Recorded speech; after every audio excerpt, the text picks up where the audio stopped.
جب اپنے آپ کو اس کی مرضی میں فنا کر دیا تو یہ اس کی رضا کے سانچے میں ڈھال کر کے آپ ایک مطمئن زندگی بسر کرتے ہیں، ورنہ ساری زندگی عدم اطمینان کا شکار رہیں گے۔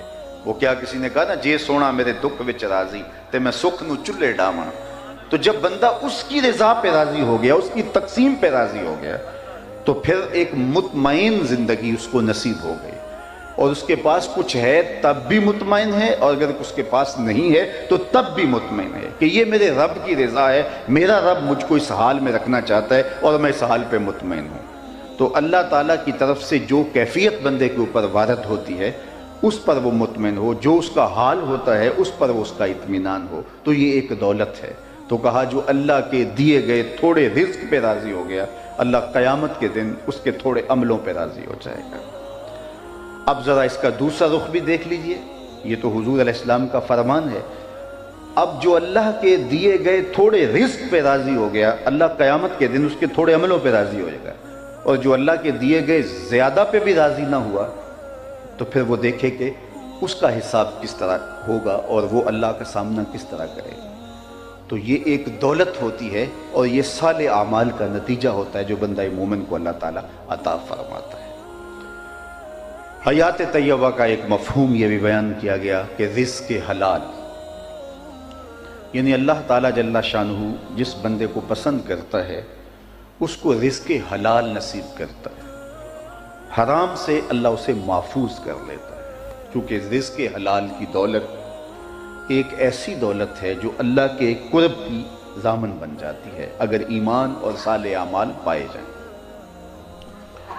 اور اگر رزق حلال میسر نہیں ہیں تو آپ کے سجدے، آپ کی نمازیں اور آپ کے دیگر اعمال اللہ کی قربت کا ذریعہ نہیں بنتے۔ حضور نبی رحمت صلی اللہ علیہ وآلہ وسلم نے اس شخص کا ذکر کیا کہ جو ایک طویل سفر کاٹ کے سین حرم میں جا پہنچتا ہے، اور اس کے بال اٹے ہوئے ہیں غبار سے، لباس پھٹا ہوا ہے، سفر کی تھکان چہرے سے حویدہ ہے، یمد یدیہ، اور لمبے لمبے ہاتھ کر کے دعائیں مانگتا ہے، لیکن حال کیا ہے؟ اس کا کھانا حرام کا ہے، اس کا پینا حرام کا ہے، اس نے جو لباس پہنا ہوا ہے اس کا تار و پود حرام سے ہے، اس کو غذا دی گئی ہے تو حرام رزق کی دی گئی، اس کا بدن پلا بڑا ہے حرام کی کمائی سے، تو میرے حضور فرماتے اس کی دعا کیسے قبول ہوگی؟ نہ صرف کہ اس کی اپنی دعا رد کر دی جاتی ہے بلکہ نیک لوگوں کی دعاؤں سے اس کا حصہ نکال دیا جاتا ہے۔ نیک لوگ دعائیں مانگتے ہیں اور پوری امت کے لیے دعائیں مانگتے ہیں، اپنوں بیگانوں کے لیے دعائیں مانگتے ہیں، لیکن جو شخص رزق حرام کا عادی ہوتا ہے تو ان پاک لوگوں کی دعاؤں میں جس کا حصہ میںہ کی طرح برستا ہے، کہاں کہاں اللہ کی مخلوق موجود ہوتی ہے جو قبروں میں بھی جا چکے ہیں، ان تک بھی اس دعا کا حصہ پہنچتا ہے۔ جب صالحین اپنی تنہائیوں میں دعا مانگتے ہیں، اپنے حجروں میں بیٹھ کر کے پوری امت کے لیے ہاتھ اٹھاتے ہیں، اور ان کو اٹھے ہوئے ہاتھوں کی اللہ لاج رکھتا ہے اور ان کی دعا کے ایک ایک حرف کو قبول کرتا ہے، لیکن اگر رزق پاک نہیں ہے تو ان لوگوں کی دعاؤں سے حصہ نکال دیا جاتا ہے۔ اب بتائیے وہ کتنا بڑا محروم ہے، اور اس کے پلے کیا باقی بچا اگر اس کا رزق ہی پاک نہیں ہے۔ تو جب کوئی صالح اعمال کرتا ہے ایمان کی شرط کے ساتھ، وہ مرد ہے یا وہ عورت ہے، تو اللہ جل شانہ اس کو جو ستھری اور پاکیزہ زندگی دیتا ہے، اس پاکیزہ اور ستھری زندگی کا ایک روپ یہ ہے کہ اللہ تعالیٰ جل شانہ اس کو رزق حلال نصیب فرما دیتا ہے۔ اللہ تعالیٰ جل شانہ پر رضا کا نصیب ہو جانا، امام قرطبی نے ایک معنی یہ بھی بیان فرمایا ہے کہ اللہ کی تقسیم پہ راضی ہو جانے کا مزاج پیدا ہو جائے۔ تو یہ وہ دولت جس کا اجمالی تذکرہ ابھی میں نے کیا، یہ اس شخص کا مقسوم ہے اور اس شخص کا مقدور ہے جو صالح اعمال ایمان کی شرط کے ساتھ کرتا ہے۔ یہ تو ہے اس کا دنیا کے اندر صلہ، لیکن اس کی آخرت بھی خوبصورت ہوتی ہے۔ اللہ اسے مغفرت کے نور سے مالا مال کرتا ہے، اس کو غفران و رحمت کے پردوں میں ڈھانپ لیتا ہے، اس کی زندگی کی کوتاہیوں سے اللہ درگزر فرماتا ہے، اللہ اکبر، اور اس کا حساب آسان بھی فرماتا ہے، اور اس کا نامہ اعمال دائیں ہاتھ میں قیامت کے روز دیا جائے۔ تو یہ صالح اعمال کا نتیجہ ہے جو اس کا مقسوم ہوگا۔ اللہ اکبر۔ اور حیات طیبہ کا یہ بھی مفہوم ہے کہ وہ اس دنیا سے رخصت ہونے کے باوجود بھی دلوں میں، دماغوں میں، روحوں میں زندہ بن کے اپنی زندگی کی بہاریں لوٹاتا ہوا محسوس ہوتا ہے۔ دنیا کے اوپر کتنے لوگ آئے اور چلے گئے، ان کا نشان بھی باقی نہ بچا۔ آل ساسان نے 3150 سال ایران پہ حکومت کی ہے، اور آج ان 150 حکمرانوں کو جو یکے بعد دیگرے تخت نشین ہوئے، میں اگر پوچھوں کہ کسی ایک کا نام بتائیں تو شاید چند علماء اور تاریخ کے جو گہرے شناور ہیں ان کے علاوہ کوئی نام بھی نہیں بتا سکے، جو اتنا طویل دور حکمرانی رکھتے تھے، اور 150 حکمران یکے بعد دیگرے ایک ہی خاندان کے تخت نشین ہوئے اور 3150 سال تخت ایران پہ متمکن رہے، آج ان کا نام بھی زمانے کو یاد نہیں۔ اللہ اکبر۔ اقبال نے کہا تھا نا، اقبال یہ کس کے عشق کا فیض عام ہے، رومی فنا ہوا حبشی کو دوام ہے۔ کہاں ہے شہنشاہ روم؟ میں اگر آپ سے پوچھوں جس زمانے میں میرے حضور آئے تھے اس زمانے کے خاقان کا نام کیا تھا؟ اس دور کا بہت بڑا شخص گزرا ہے، لیکن آپ میں سے اکثر کہیں گے جناب ہمیں کوئی غرض نہیں ہے، اس کا نام یاد رکھ لیجیے۔ اچھا چلو میں پوچھتا ہوں، اس دور کے کیسر کا نام کیا تھا؟ تو بہت سارے اس سے بھی معذرت کر دیں گے۔ چلو مزید آسان کر دیتا ہوں، اس دور کے کسرا کا نام کیا تھا؟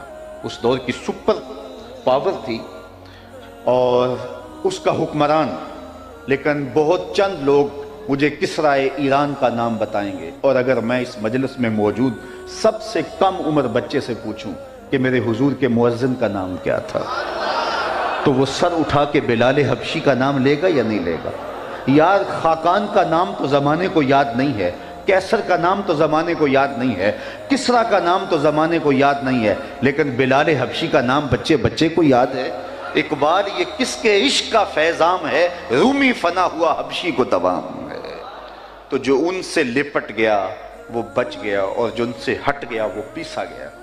وہ کسی زمانے میں چکی کے ساتھ آٹا پیستے تھے، آپ کو یاد ہوگا، اب تو دور گزر گیا، اب الیکٹرانک چکیاں آ گئی ہیں تو وہ دور نہیں رہا، لیکن جو کم از کم میری عمر کے لوگ ہیں انہوں نے تو وہ دور بچپن میں دیکھا ہے۔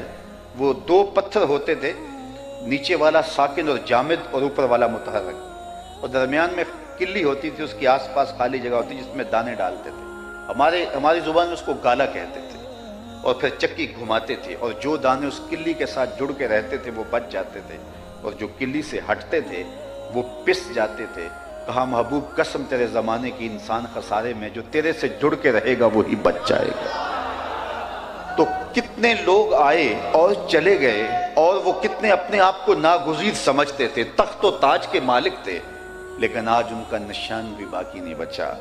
لیکن جنہوں نے اپنا تعلق حضور سے جوڑا، وہ ذات کے حبشی بھی کیوں نہ ہوں، ان کو اللہ نے عروج دیا، اور ان کا نام بھی باقی رہا، اور ان کے لیے عزت و احترام کے رشتے بھی دلوں میں موجود ہیں، اور ان کے لیے عقیدت کے رنگ بھی کائنات کے اندر پائے جاتے ہیں۔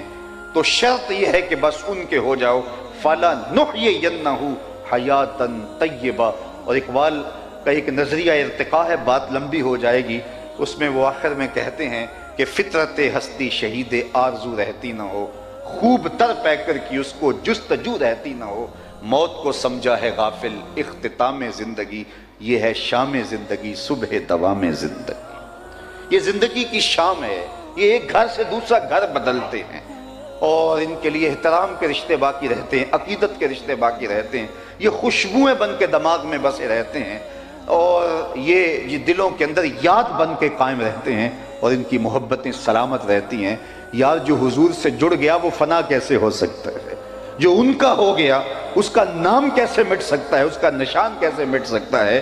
ان کا ہونے والا تو سرخرو ہو جاتا ہے، اور ان کے ساتھ وابستگی رکھنے والا کامیاب اور کامران ہو جاتا ہے۔ فَلَنُحْيِيَنَّهُ حَيَاتًا طَيِّبَةً، یہ حیات طیبہ کا روپ ہے۔ ربعی بن حراش بہت بڑے بزرگ گزرے ہیں، جلیل القدر تابعی بھی ہیں، ان کے بھائی تھے ربیع بن حراش۔ یہ ساری زندگی ہنسے نہیں، فرماتے تھے کیا خبر میرا انجام کیا ہوگا، جب تک یہ یقین نہ ہو کہ میرا انجام کیا ہو۔ تو اس وقت دھڑکا تو ہر لمحے لگا رہتا ہے کہ نہ جانے میں کس کھاتے میں ہوں۔ عید کے دن لوگوں نے فاروق اعظم رضی اللہ تعالیٰ عنہ کو روتے ہوئے دیکھا، تو کہا آج تو خوشیوں بھرا دن ہے اور آپ رو رہے ہیں۔ کہا مجھے نہیں پتا کہ میں مقبولین میں سے ہوں یا مطرودین میں سے، میں رد کر دیا گیا ہوں یا میرے روزے قبول کر لیے گئے ہیں۔ تو جب تک یہ یقین نہ ہو، حضرت ابی ملیکہ فرماتے ہیں میں 30 اصحاب رسول سے ملا ہوں، بخاری کتاب الایمان اٹھائیے، 30 اصحاب رسول سے میری ملاقات ہوئی ہے، اور کہتے ہیں میں نے ہر ایک کو اپنی آخرت کے بارے میں، اپنے خاتمے کے بارے میں ڈاڈا فکر مند پایا ہے۔ ہم تو 2 نمازیں پڑھ لیں تو دوسروں کو حقیر سمجھنے لگ جاتے ہیں۔ یہ وہ لوگ تھے جن کی آنکھوں نے جمال محمد عربی دیکھا ہے، لیکن فکر مند تھے کہ ہمارا خاتمہ بخیر ہو جائے۔ ہم دیکھتے نہیں ہیں بلعم بن باورا، یہ بنی اسرائیل کا مستجاب الدعوات ولی ہے، جب ہاتھ اٹھا کے دعا مانگتا ہے تو منہ پہ بعد میں پھیرتا ہے، قبولیت پہلے ہوتی ہے۔ لیکن پھر اسی کے بارے میں قرآن نے کہا نا مَثَلُهُ كَمَثَلِ الْكَلْبِ، اس کی مثال کتے کی مثال ہے، زبان لٹک گئی، زمین چاٹتا تھا مستجاب الدعوات ولی، لڑک کے کہاں گیا۔ اسی لیے میاں صاحب بولے پڑھنے اتے مان کرینا تے نہ آکھی میں پڑھیا، پڑھنے اتے مان کرینا نہ آکھی میں پڑھیا، او جبار کہار صداوے متا روڑ دے وے دودھ کڑیا۔ جب تک خاتمہ ایمان نہ ہو، خاتمہ ایمان پہ نہ ہوتی دیر تک دھڑکا لگا رہے، رنگا رنگ سہیلیاں پرن کڑے پر پریا استا جانیے جس دا توڑ چڑھے۔ کسی نے حضرت بایزید بستامی سے پوچھا، ایک بوڑھی خاتون نے، حضرت ایک مسئلہ پوچھنے آئی، کہا پوچھئے، کہا آپ کی داڑھی اچھی ہے یا میرے گدے کی دم اچھی ہے؟ یہ کوئی مسئلہ مجھے پوچھے پھر جانے کہاں پائے۔ لیکن بایزید بستامی رو پڑے، کہا بڑھیا تیرے سوال کا جواب فی الحال میرے پاس نہیں ہے، یہ تو مرنے کے بعد ہی بتا سکتا ہوں، خاتمہ خیر سے ہو گیا تو پھر ہی کچھ کہہ سکتا ہوں۔ خیر حضرت بایزید بستامی کا 72 سال کی عمر میں انتقال ہو گیا، تو بڑھیا کو خواب میں ملے، اس نے کہا کہ میرا سوال وہیں کھڑا ہے، مجھے بتائیے میرے گدے کی دم اچھی ہے یا آپ کی داڑھی اچھی ہے؟ تو کہا اللہ کا شکر ہے میرا خاتمہ ایمان پہ ہو گیا، اب تیرے گدے کی دم کو میری داڑھی سے کیا نسبت ہو سکتی؟ تو اس نے کہا کہ بتائیے آپ کے رب نے آپ کے ساتھ سلوک کیا کیا؟ تو حضرت بایزید بستامی کہتے ہیں کہ جب میں مالک کے روبرو حاضر ہوا تو میرے مالک نے مجھے پوچھا، اے بوڑھے بتا میرے پاس کیا لے کر آئے ہو؟ 72 سال کی عمر میں انتقال ہوا تھا، اے بوڑھے بتا میرے پاس کیا لے کر آئے ہو؟ تو میں نے جواباً عرض کی مالک بادشاہوں کی چوکھٹ پہ فقیر آئیں تو شہنشاہ فقیروں کو یہ تو نہیں پوچھتے کیا لے کر آئے ہو، فقیروں کو تو بادشاہ یہی پوچھتے ہیں کیا لینے آئے ہو، میں لے کر کچھ نہیں آیا، تیری رحمت کا سوالی بن کے آیا ہوں۔ اللہ نے بغیر حساب کے میری مغفرت فرما دی۔ تو کہا میں مغفرت و غفران کے پردوں میں ڈھانپ لیا گیا ہوں، اب تیرے گدے کی دم کو میری داڑھی سے کیا نسبت ہو سکتی؟ تو جب تک یہ یقین نہ ہو کہ میرا انجام کیا ہے، دھڑکا لگا رہے، ڈر لگا رہے۔ مومن کی یہ زندگی ہے۔ سعدی شیرازی کتنی خوبصورت بات کر گئے۔ ہمارے درس نظامی میں بچوں کو آغاز یہاں سے کروایا جاتا ہے، کتنے حکیمانہ انداز سے وہ باطن کی تربیت کرتے ہیں، روحوں کے زنگ اتارتے ہیں۔ فرماتے ہیں اس دنیا پہ تو آیا تھا تو تو روتا تھا، یہ ہنستے تھے۔ جب بچہ پیدا ہوتا ہے تو اس کا پیدا ہونے کے بعد والدین کو یقین نہیں ہوتا یہ زندہ پیدا ہوا ہے یا مردہ پیدا ہوا ہے۔ جب تک وہ روتا نہیں ہے اتنی دیر تک جو ہے وہ اس کے بارے میں کوئی حکم نہیں لگتا۔ اس کو استحلال کہتے ہیں ہماری اصطلاح کے اندر۔ جب علماء سے پوچھا جاتا ہے کہ بچہ پیدا ہوا ہے اور اس کے بعد فوت ہوا ہے تو جنازہ پڑھا جائے کہ نہیں پڑھا جائے، تو وہ کہتے ہیں اس نے استحلال کیا ہے کہ نہیں، چیخا ہے کہ نہیں۔ استحلال کہتے ہیں چیخنے کو۔ یہ پہلی رات کے چاند کو جو ہلال کہتے ہیں تو وہ بھی اس لیے ہلال کہتے ہیں کہ اس کو دیکھ کے بھی بچے شور مچاتے ہیں کہ چاند طلوع ہو گیا۔ وما اہل بہ لغیر اللہ، یہ بھی یہاں سے نکلا ہے۔ لوگوں نے اس کو غلط مفہوم دے دیا۔ جب اند الذبح وہ جو پکار اٹھتی ہے وہ اللہ کے نام کے علاوہ کسی اور کی پکار نہیں ہونی چاہیے۔ اگر کس نے جانور ذبح کرتے ہوئے کہا بسم الشیخ عبد القادر جیلانی تو حرام ہو جائے گا، بسم محمد بھی کہا تو حرام ہو جائے گا۔ اس لیے وہ اللہ کے نام کے علاوہ کسی اور کی پکار نہیں ہونا چاہیے۔ تو باقی وہ 11ویں کا ہو، وہ 12ویں کا ہو، وہ عقیقے کا ہو، ولیمے کا ہو، لیکن جب ذبح کیا جا رہا ہے تو وہ آواز اللہ کے نام کی ہونی چاہیے۔ تو بچے کا چیخنا اس کی زندگی کی دلیل ہے۔ بلکہ امام طبرانی نے اپنی معجم میں اس کی وجہ بھی لکھی۔ حضور سے پوچھا گیا کہ حضور جب بچہ پیدا ہوتا ہے تو وہ چیختا کیوں ہے، وہ روتا کیوں ہے؟ تو فرمایا اس کے ساتھ ایک ہمزاد جنم لیتا ہے جو اس کی پسلیوں کو چھیڑتا ہے اور جس سے وہ روتا ہے، چیختا ہے۔ تو انہوں نے دست بستہ عرض کی حضور جب آپ آئے تھے تو آپ کے ساتھ بھی ہمزاد آیا تھا؟ فرمایا ہاں میرے ساتھ بھی آیا تھا۔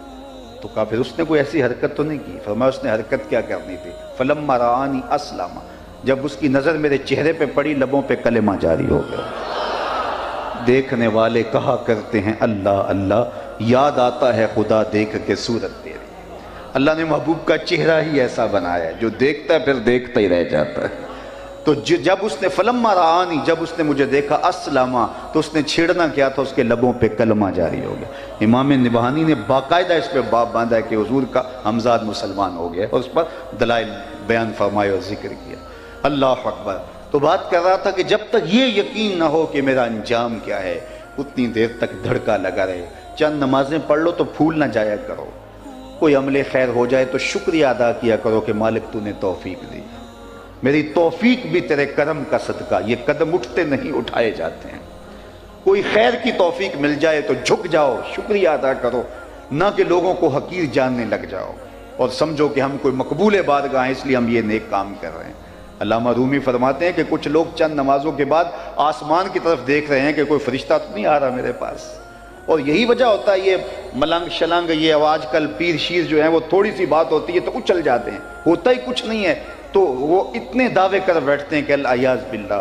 میاں شراب عشق پی کر جو نہ بہکے ظرف اس کا ہے، شراب عشق پی کر جو نہ بہکے ظرف اس کا ہے، کہ ایک ایک بوند اس کی رکھتی ہے تاثیر مے خانہ، کہ ایک ایک بوند اس کی رکھتی ہے تاثیر مے خانہ۔ مولا علی قاری نے لکھا ہے جب حضور علیہ السلام جبل احد پہ گئے اور وہ حضور کے تشریف لے جانے پر جھوم اٹھا تو حضور نے اس پر ایڑی لگائی اور کہا احد ٹھہر جا، تو جانتا نہیں تیرے اوپر اللہ کا نبی ہے، صدیق اور 2 شہید ہیں۔